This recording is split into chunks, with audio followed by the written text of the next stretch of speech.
আসসালামু আলাইকুম। আশা করি আপনারা সবাই খুব ভালো আছেন। আজ আমি আপনাদের এমন একটা মিষ্টির সাথে পরিচয় করিয়ে দেব যা দেখতে ঠিক বালিশের মতো। হ্যাঁ, একদম ঠিক ধরেছেন। আমি বলছি নবাবগঞ্জের বিখ্যাত বালিশ মিষ্টির কথা। ঘুরতে যাওয়ার পথে হঠাৎ নজরে এলো একটা বিশাল মিষ্টির দোকান। তাই ভাবলাম আপনাদের সাথেও একটুখানি শেয়ার করি। নবাবগঞ্জের এই এলাকাটা বালিশ মিষ্টির জন্য বেশ পরিচিত। আপনারা দেখতেই পাচ্ছেন দোকানের শোকেজে সাজানো রয়েছে হরেক রকমের মিষ্টি। কিন্তু আমার নজর কেড়েছে এই দানবীয় বালিশ মিষ্টি। গাড়ি থামিয়ে দেরি না করে কিনে ফেললাম।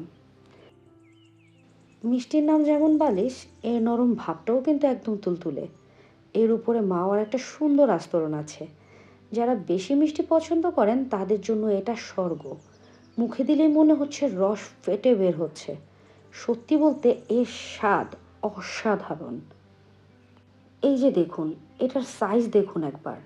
এর ওজন শুনলে অবাক হবেন, পুরো 1.5 কেজি।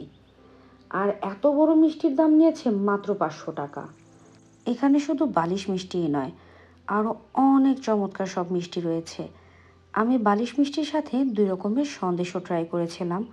সন্দেশগুলোর স্বাদও মাসাল্লাহ খুবই মজার। আপনারা যদি কখনো নবাবগঞ্জে আসেন তবে এই বালিশ মিষ্টি ট্রাই করতে একদম ভুলবেন না। আপনাদের কাছে এই বালিশ মিষ্টিটা কেমন লাগলো আমাকে জানাতে কিন্তু একদম ভুলবেন না। সেই সাথে মিষ্টিপ্রেমী বন্ধুদের সাথে শেয়ার করতেও কিন্তু ভুলবেন না। আর আমার চ্যানেলটা সাবস্ক্রাইব করে পাশে থাকা বেল আইকনটিতে ক্লিক করে রাখবেন নতুন যে কোনো ভিডিও নোটিফিকেশনের জন্যে। আর আপনি যদি ফেসবুক পেজ থেকে দেখে থাকেন তাহলে ফলো করতে কিন্তু একদম ভুলবেন না। আমি আয়শা আজকের মতো বিদায় নিচ্ছি। আবার নতুন কোনো ভিডিও নিয়ে আপনাদের সামনে হাজির হব। সেই পর্যন্ত আপনারা সবাই খুব ভালো থাকবেন। আল্লাহ হাফেজ।